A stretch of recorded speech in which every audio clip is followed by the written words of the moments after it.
On this episode, we discuss some of the lesser-known things you should never do if you want to stay on the good side of Thai culture. But first, alai na, not to be confused with alai wa. So grab your favorite brew and relax with this episode of the Bangkok Podcast.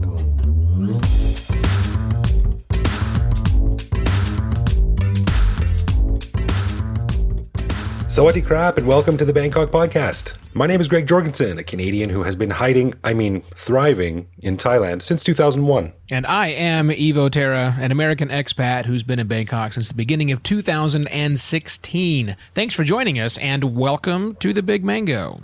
Well, nice to talk to you again, my friend. Is it?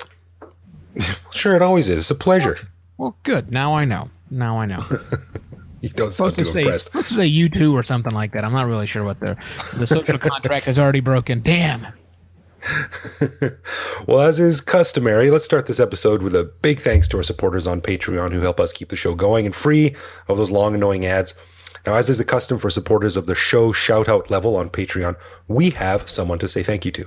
Indeed we do, my friend. And this week it is Mark Wisdom. What wisdom do you know about Mark, Greg? Oh, I found out something interesting about Mark. As you know, I like to do some little background checking on our Patreons just to make sure they're the kind of people we want to be associated with. You know, there's a lot of weirdos out there on the internet.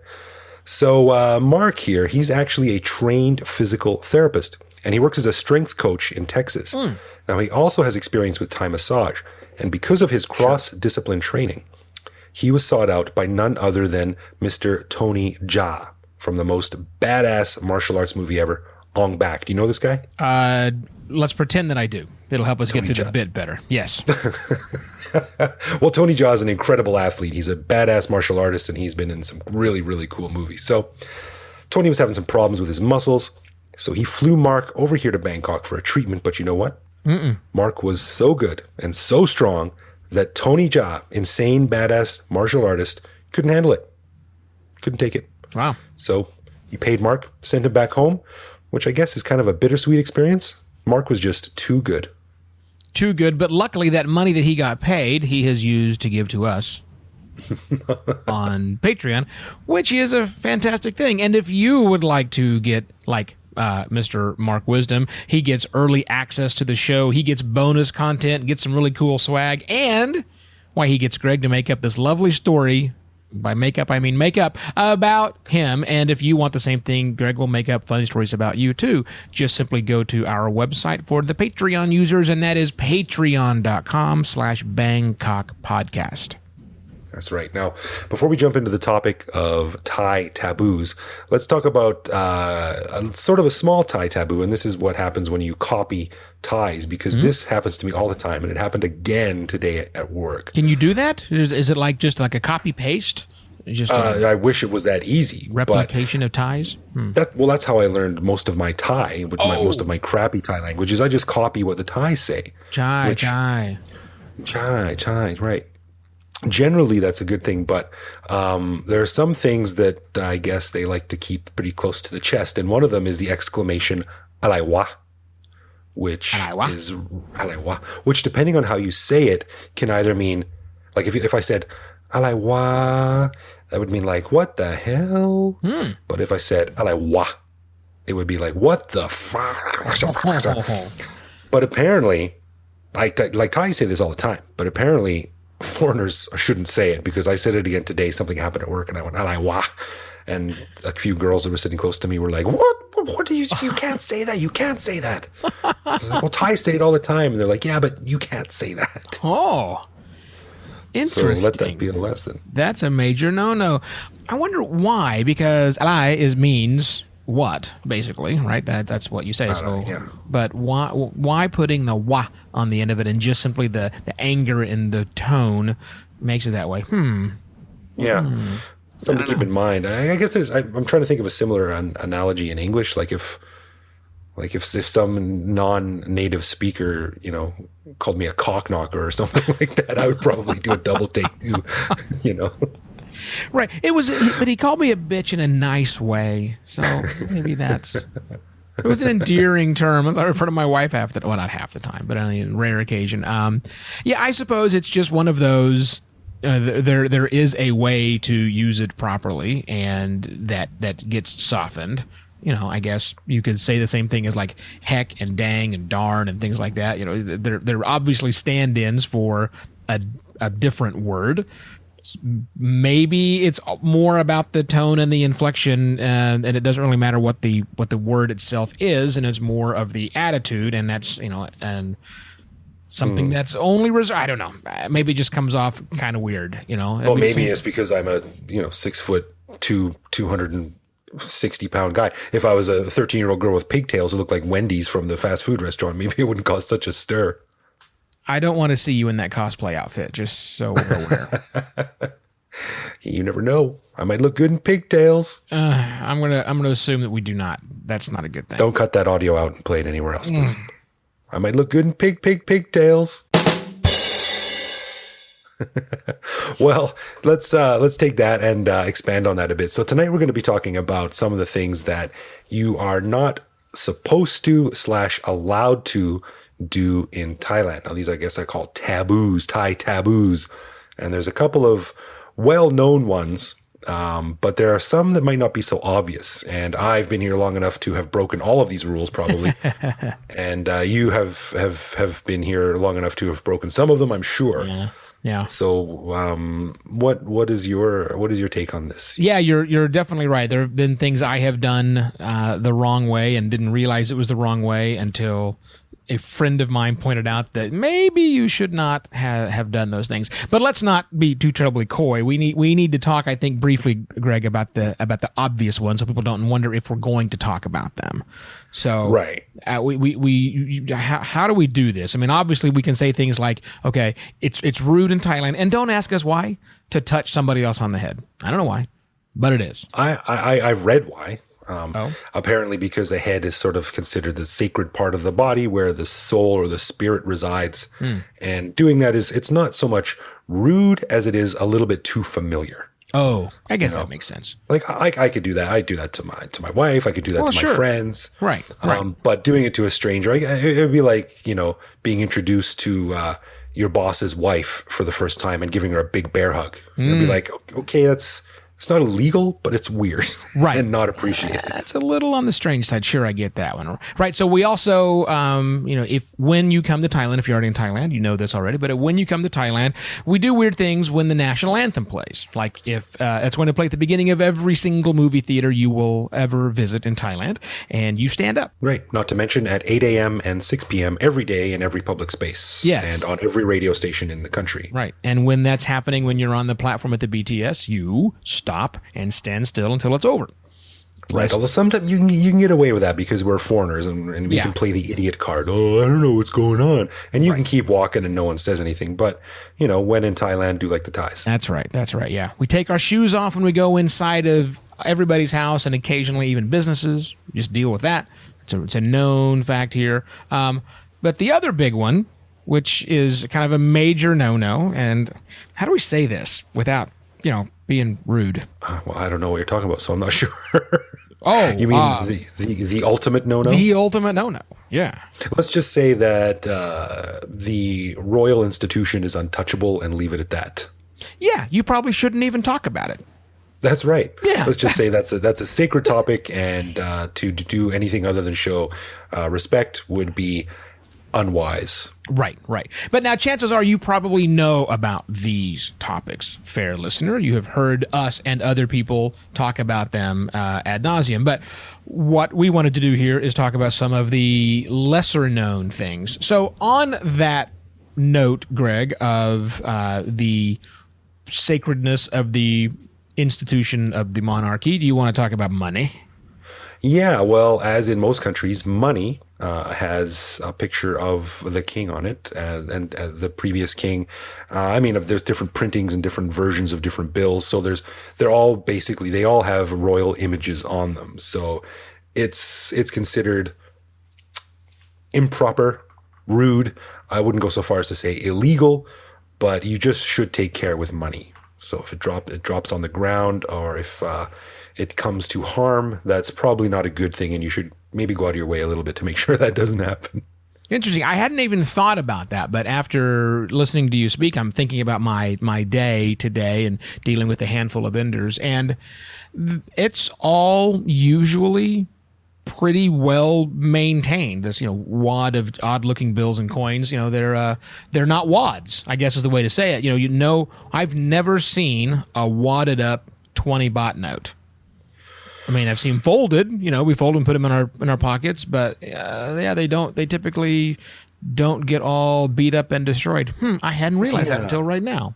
I think it's one of those things. It's like it's not an end all be all diehard rule, right? Because I've seen coins on the ground and no one cares. Oh well, sure. But it's something that if you can avoid it, don't do it. Right. And one of the very first stories that I ever heard about life in Thailand was when my friend moved here, and she was actually the reason I came over to Thailand to visit her. And she said she took a long distance booty call there, man. It wasn't even a booty call. That's how lame I am. Wow.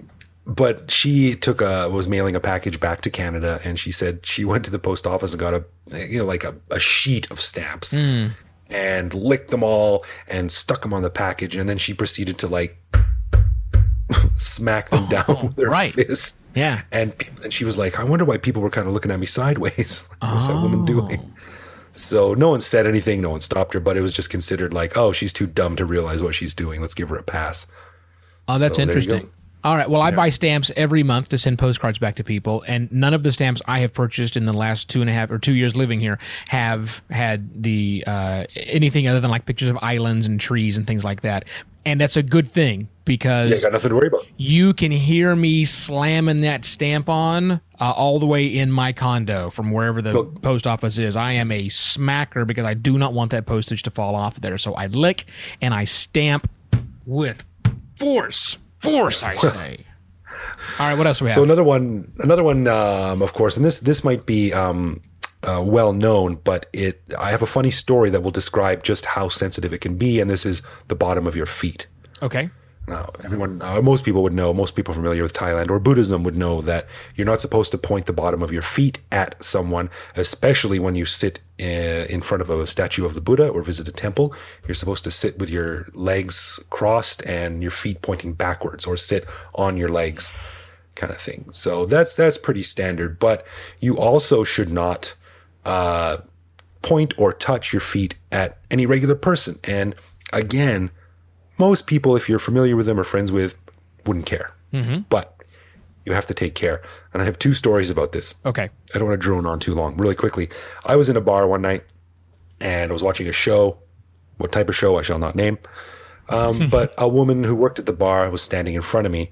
And for some reason, I just didn't think of this. And I tapped her ankle with my toe. Please move. And she turned around and gave me hell like I have never seen.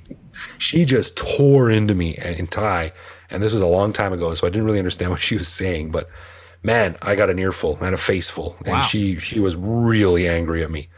So yeah, that's one. Don't do that. Don't do that.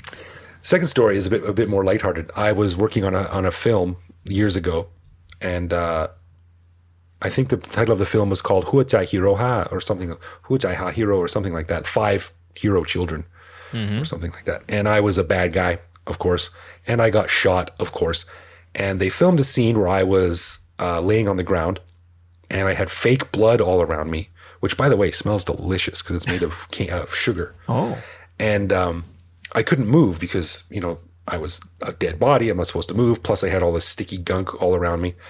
And they had to change the lights and set up and stuff like this. But the crew had to step over me every time they moved past me. Oh, sure. Right. Yeah. And every time they did it, I mean, these guys could not have been more apologetic to me. They're they're whining at me. I'm on the ground. I'm playing dead. I'm looking up and smiling. They're whining at me. I'm so sorry. And they step over me. I'm like, guys, I don't care. This is fine. Just do your job. Just don't step on me and we're cool, right? Yeah. Don't kick me in the nads on the way over and I'm okay. Exactly. But they were so sensitive to the fact that they were going to be stepping over me. Wow. Showing that bottom of the foot to you. Wow. Okay. All right. Yeah. Oh, one more really quick thing about this. Sure. This is a total rumor that I've heard, but apparently way back in the day, it was the ultimate screw you if someone was executed to bury them in the gateway of a building, because What? people would be forever stepping over them. But does that happen a lot? I mean, was there an opportunity? Well, we had an executed guy. What should we do with him? Well, we need to bury him. How about that doorway? It just seems like something would never happen. 200 years ago, people were criminals were executed all the time, not just in Thailand, a lot of places. But yeah, I get that. But still, even if every criminal is executed, why bury them in a doorway? Because people will be stepping over them until the end of time. Just kind of like a final screw you. Oh yeah. Oh, so you want to do that? Oh, yes. I see. So that's like the ultimate insult. I see what it is. So yeah. Oh, we'll put no idea if that's doorway. True. I read it somewhere sometime, and I just thought it was an interesting story. But hey, stranger things have happened. All right. I have no idea about that, but I do know about this next one. I do know that in Thailand, it is perfectly fine. It is acceptable. It is knock yourself out, fine and dandy, to just go ahead and use as many fingers as you would like when you got something in your nose you need to get out. That is A-okay. That is no taboo for that. Dig on, baby. Pick your seat. Yeah. You can pick your nose. Don't pick your seat. And you probably can pick your friend's nose. But what you cannot do is ever pick your teeth. First off, I don't get it, A. And B, I never remember. Oh, yeah. Do you use a toothpick? Yep. And you just sit there with your digging away in your teeth? Dig away and have a conversation with somebody. Don't mind. Or if I don't have a toothpick with me and there's something stuck, I'll just reach up in there and pull and take and try and just hang on. I just got this thing right here. I'll get it. And yeah, I'm just working. You must have noticed that by the end of every meal, you're sitting by yourself again. This is strange. This always happens. Usually, just as I finally get that thing out, realize, oh, right. Yeah, I'm one of the people that left. Greg, why are you sitting way over there? Just shut up. Don't talk to me. I'm a terrible person.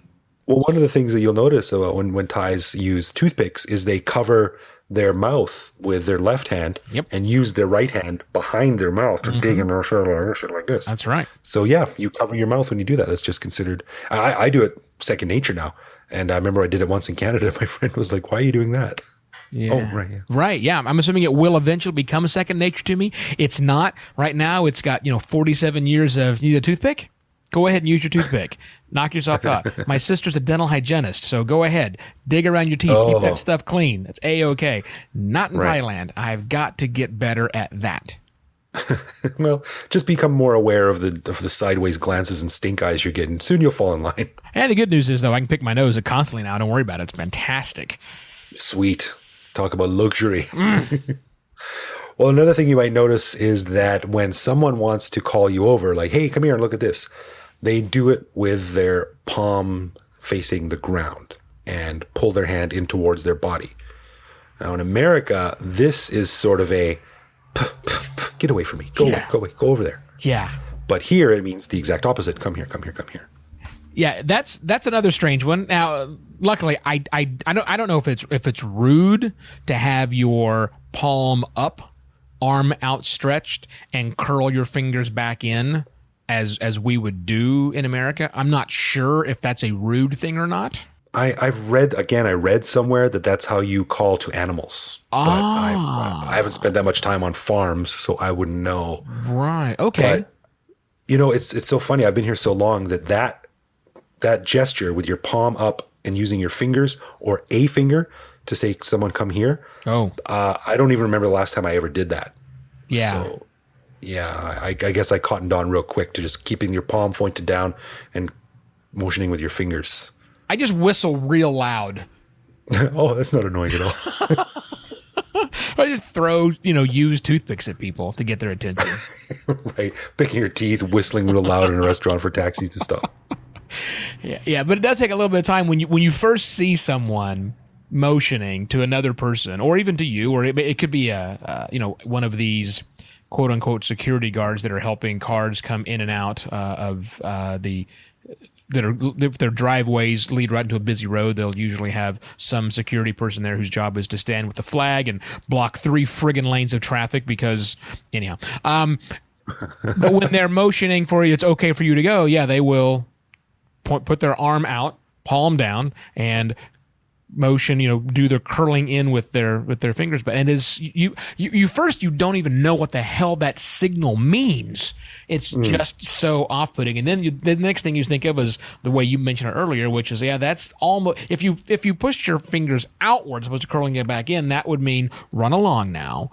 So it just feels weird, but you eventually get used to it. I don't know that I've ever called to someone with fingering downward that way through the palm. I don't know that I've done it yet, but I don't know that I've done the other one. I don't know that I just call a lot of people to come over here. It's one of those things. It's not really memorable, so you don't know. No idea. I remember all 17 times I did that last month. No idea. I do remember the last time that I used Buddha as a decoration, however. Or tried to take Buddha out of the country. No, I've never done that. I've never done either of those two things. But apparently, that's a problem. Yeah, it never used to be. But now we're starting to see ad campaigns, billboards, commercials warning particularly tourists, probably primarily tourists, not to treat Buddha or his likeness as a decoration on your body, in jewelry, or as decoration in your house. Yeah, I don't know how successful that campaign is going to be. Well, it's a bit weird because, I get it. And you read stories like a few months ago in Myanmar, someone was arrested and jailed because they had a Buddha tattoo. Wow. Things in Myanmar are a little bit tense right now. So. A little bit. Yeah, but, like by Suvarnabhumi Airport, they have this huge billboard that says, respect Buddha. He is not a decoration. Please don't take images of Buddha out of the country. And technically, by law, you're supposed to have paperwork for every Buddha image that you do take out of the country, cleared by the Department of Fine Arts or something like that. Wow. But then you walk through the shopping malls where the tourist markets, and they've got, I literally saw a Buddha snow globe last week. Shake it up and snow flies around. Which one of us has to apologize for that? Your country or mine? I don't know. Clearly a terrible idea. Either way, it's cheesy as hell. But you go and there's giant paintings of Buddha, and they're beautifully done and they're respectful. Yeah. And there's statues and all kinds of stuff. I mean, this snow globe was a bit cheesy, but right. So I don't know who to believe: the billboard by Suvarnabhumi or the Farang tourist market. Yeah, and it's not just the Farang tourist market. I see Thai people that are buying those big Buddha images and large pieces of art because I think it's one of these things that may not take off as much as they want it to. I mean, I get the idea, and being like you, being a non-religious person, we have a unique perspective on this, but I certainly understand how you would not want your religious icon to become a decorative piece. Totally get it. That makes sense. Totally get it, right? I wouldn't expect any good Catholics to show up with a stylized, Buddy Christ on their bicep. Probably an uncool thing. You don't show up to your nun from school and say, "What do you think, Sister Mary?" She's probably going to say no. I get that, right? But at the same time, I think they're fighting a losing battle, man. I think that's there's too much already that has been done, too many other places that are all about the artistic expression, and artistic expression of religion works as well. Anyhow, my 2 cents. Here's the reality. The taboo is you might get hassled if you wind up taking this, Buddha head that you bought at Chatuchak Market on the airplane with you. There's a very good chance that you might get hassled on the way out. Don't do it. Yeah. Do you remember that great 80s comedian Bill Hicks, who tragically died far too young of lung cancer? And he had a great joke about he's like, why do Catholics wear the image of their religion is a dude nailed to a cross? Mm-hmm. You think if he came back, that's the first thing he'd like to see. Like, he would send him into a tailspin. That'd be like commemorating JFK with a rifle pendant. Well, he has a point, but yeah. So it's a sensitive issue for people if you're of that particular faith. So keep that in mind. If like Ivo said, if you're going to stock your suitcase with giant images of Buddha, you might be in for some problems. Prepare for challenges. Now, another thing that's pretty taboo here is nudity. Now, this is not. It's also quite taboo for me. So I think this particular item probably relates a lot more to our European listeners, where nudity is much more blasé and taken with a grain of salt. Yeah. Yeah, it is. So yeah, but plan on the fact that people put clothes on around here. I grew up with a nudist, and I like to frequent nudist beaches and all these things. I'm a naturist at heart. I'm naked right now. That's not true, but I was just going to say, just in case you're curious, right? So thank God our webcams are off. Yeah, not really an issue for me. But yeah, in Thailand, it's a no-no, and I guess it's been that way since Rama 5, right? He was the one that came back and said, "Put some clothes on." Yeah. He back in the day, traditionally Thai women would go topless. Every Thai person would go topless, and man or female, there wasn't a huge difference. And the reason that happened, by the way, is I don't know if you know this or not, but it's really, really hot here all the time. Not having your shirt on is pretty awesome. But when Rama V was the first Thai king to travel extensively overseas, and he kind of was really fascinated and taken with the European culture. So he brought back a lot of the traditions and the cultural tweaks that Europeans did, which includes dressing in full body clothing and covering your naughty bits. So that's when that started. I now there's probably a whole bunch of detail there and nuance there that I'm not familiar with, but that's the general gist of things. So and at that time, it was just sort of said, yeah, nudity is not proper, and that's continued on to this day. So if you ever go to a beach and you want to take your top off or do a little bit of nude sunbathing, just don't. Yeah, kind of uncool. Yeah, don't go to the top of the rooftop pool that you have and like thinking doing that. Nope, that's not cool. You very well could you could get arrested. You will more than likely get someone to come up to you and say, "Dude, put a towel on." That's yeah. I can't imagine. Maybe I'm too Canadian. I can't imagine ever going to a beach and taking my clothes off and walking around with my wang out. Like that would be just incredibly embarrassing for everyone else. All right, so those are the high level ones, Greg. Now, but here's the trick, though. If you do see somebody without their clothes on, what you should not do is shout at them, because shouting, it's the way the world works. When things aren't going your way, at least in America, if the bank teller is not doing what I want them to do, one surefire way to get them to move along faster is to raise the voice. Yeah, not so much here. Raising your voice here is kind of a no-no, isn't it, Greg? Yeah, that's kind of an immediate disqualification from the proceedings. Like everyone just kind of goes, "Oh, this guy, just get him out of here. We don't care about him. We don't want him here. Just leave." Now, that might be the preferred outcome. Say if you want to pay a bill or if you want to get something done or a signature or something like that, you want to get that done and just get out of there as fast as possible. But it's not considered proper here. And as soon as you raise your voice, people don't take you seriously. And you become a boorish loudmouth. And beyond that, no one cares about you. Right. It's not cool anywhere to do.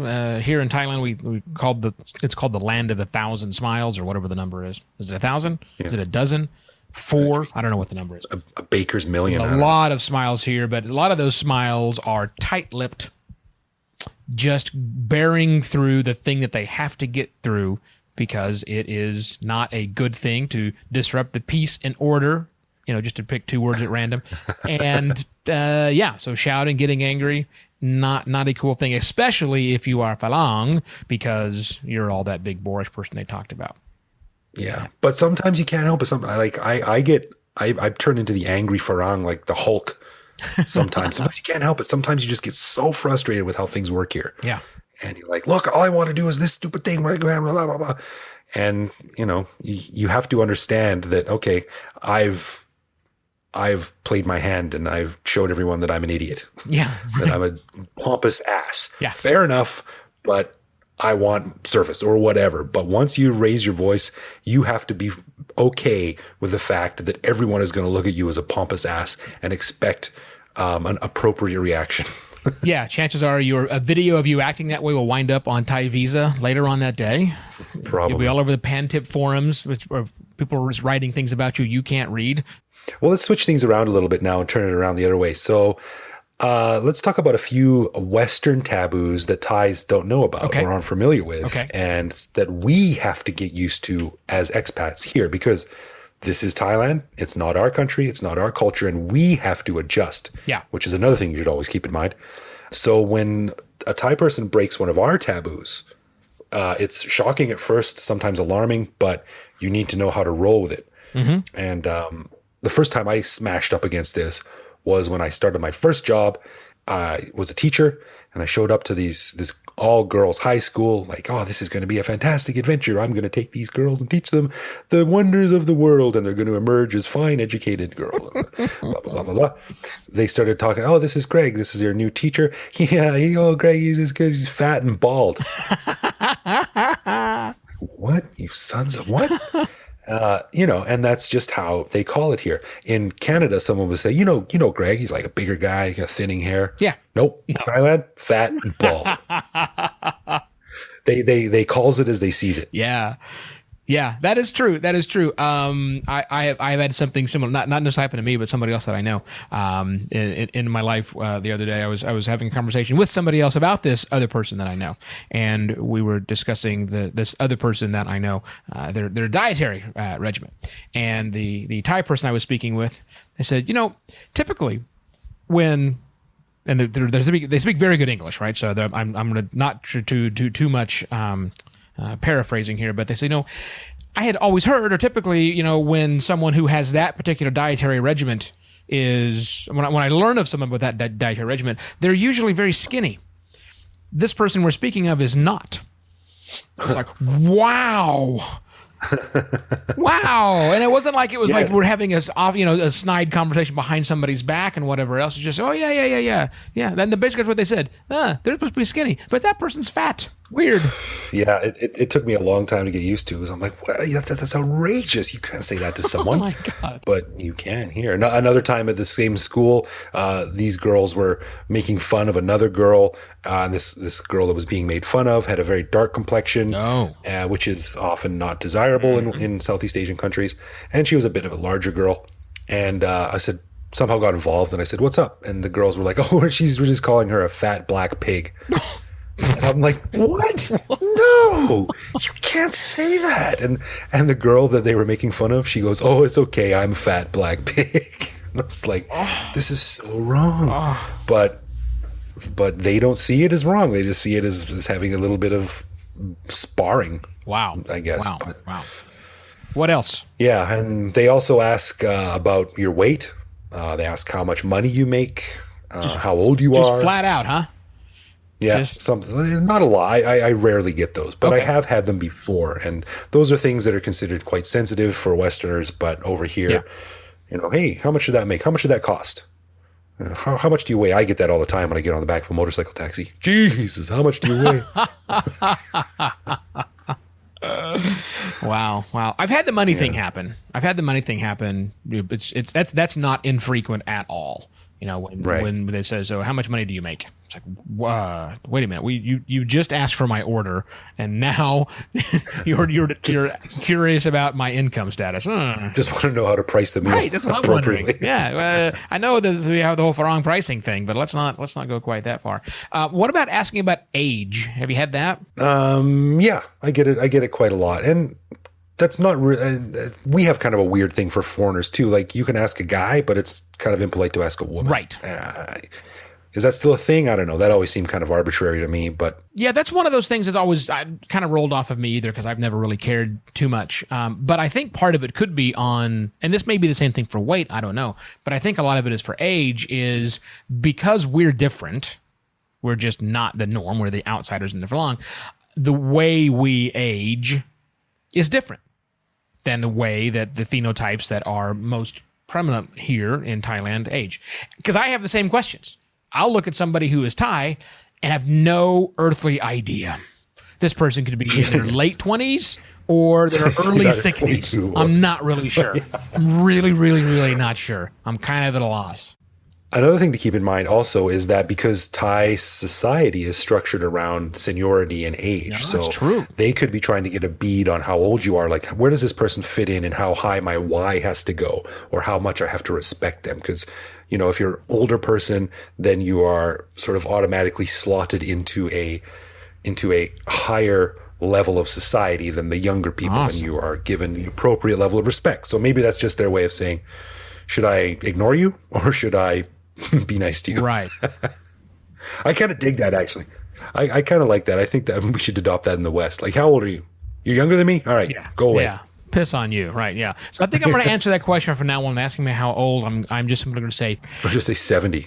Wow, you look great for 70. Yeah. Well, your Y better be awesome. yeah, put that Y all the way up there on your forehead. That's what I need. We should totally wrap things up.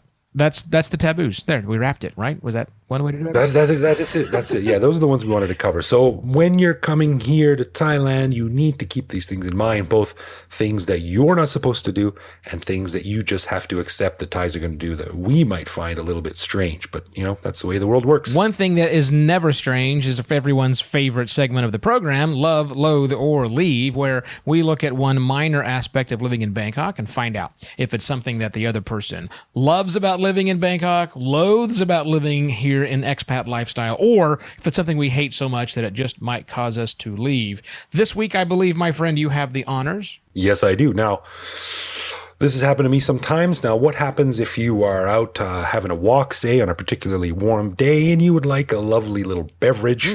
Say it's 3 p.m. Sure. You walk into a 7-Eleven and you want to buy a beer. Oh. You bring the beer up to the counter and they say, cannot. Cannot. No, cannot. Because unless you know, dear listener, you cannot buy alcohol between the hours of 2 p.m. and 5 p.m. or between midnight and 11 a.m. You are unable to buy alcohol at most major stores during that time throughout the country. So is this something that you, Evo, love? Do you think it's a sensible regulation? Do you loathe it, or do you hate it so much that when you leave, you're going to be happy to see it in your rear view? It's loathe to leave. It's trending on the leave aspect, and that's not because every 2:30 I'm in the mood for a beer and or in the mood for a beer at 7-Eleven. So that's not a factor. So I've always hated this idea that I have to know what time it is for ordering to go get a beer at a convenience store or a grocery store. Here's why it's moving me towards the loathe side. You may not have noticed this or not, but Family Mart, the 7-Eleven knockoff, the major competitor to 7-Eleven here in Thailand, which there's a 7-Eleven on every corner and there's a Family Mart on every other corner. Right. Some of the Family Marts, especially the one that's at the near the Holiday Inn on Surasak and whatever the other road is right there, Silong, is now stocking craft beer. Oh, interesting. So I don't have to just go buy a crappy Chong or Leo or even a Singa, but I can now go to that Quick Mart and buy a good quality craft beer. So if that happens nearby, there are certainly times in the afternoon when I would like a frosty beverage. You're drinking your beer wrong, man. Get a little toasted. I would like a frosty beverage so I can be a little toasty. That's not true. Just because I want a frosty beverage, and that's going to start becoming a major problem if we start seeing more craft beer sales. So yeah, it's going to get worse for me. Yeah, I don't drink a lot of alcohol, so I don't really care either way. It doesn't affect me that much. But I think it's a silly law. Yeah. First of all, you can buy alcohol if you buy, I forget what it is, like if you buy over 5 liters or 10 liters, you can buy as much as you want anytime you want. All day long. And also there's a workaround for this. Like the only reason that stores don't do this is because everything is marked down. When you scan something in, you get a record of the sale, and all those are tallied up and analyzed or whatever, recorded at some level. But if you go to like one of these little mom and pop shops, these little shop houses with a couple of old gaffers sitting in the bottom there next to a pile of engine parts watching TV, and they've got a cooler with beer in it, they don't do the official record keeping or give receipts. Right. So you can often buy whatever you want, whenever you want from them. Yeah, it is certainly a law that does not take any amount of effort to go around. It's yeah. I think it's a silly law. It's putting your finger in the dike, as they say. It's an attempt to stop alcohol or to limit alcohol consumption, but it's just, it doesn't make any sense. No. It's hard to enforce and it's easy to get around. So it's terrible, horrible. I hate it. Yeah. Hate it. I do. Hey, as we're wrapping things up, usually here at the end of the program, I pull out some interesting, fun little stat and talk about that. This time, my interesting, fun little stat is the fact that we've broke 30 people Did you know that? 30 different people are now supporting us on Patreon. So, gosh, guys, thank you very much. I think we had 3 in like the last week. So it's been wonderful that you guys. So we know there's at least 30 absolutely stellar people in the world that listen to our show too. So yeah, the perfect little intersection. It's a Venn diagram of wonderful people and listen to our show right in the middle of that 30. Fantastic. So thank you guys very much for supporting us. I would love to come back on next week and say 40. Would that be great? Oh, that'd be amazing. That is great. That's great news. Well, if you would like us to say nice things about you, like we did at the beginning of the show about Mark Wisdom, or if you just want to get the show early, access to special patron-only bonus content and some cool swag, head to patreon.com/Bangkok Podcast and lend us your support. We really do appreciate every red nickel that comes our way. Nickelbot. Right? Nickelbot, Dimebot. Nickelbot, Dimebot, all those things. There's a song in there somewhere. And thanks to you for listening to the Bangkok Podcast. So if you have something on your mind or you just want to drop us a line to say, hello, how you doing? Please leave a comment on bangkokpodcast.com, or you can reach out directly to me on Twitter, where I am BKK Greg. Or you can send us a message either on the Facebooks or the Twitters or Line, which also continues to grow out of control. We're everywhere as Bangkok Podcast. We're very good at responding to the comments that you leave us, the questions that you ask us, so please keep them coming, even if you want to heap the praise our direction. For my partner, Greg Jorgensen, I am Evo Terra. We shall be back here next week with more stories of our lives lived in the City of Angels, right here on the Bangkok Podcast. Chok ti krap!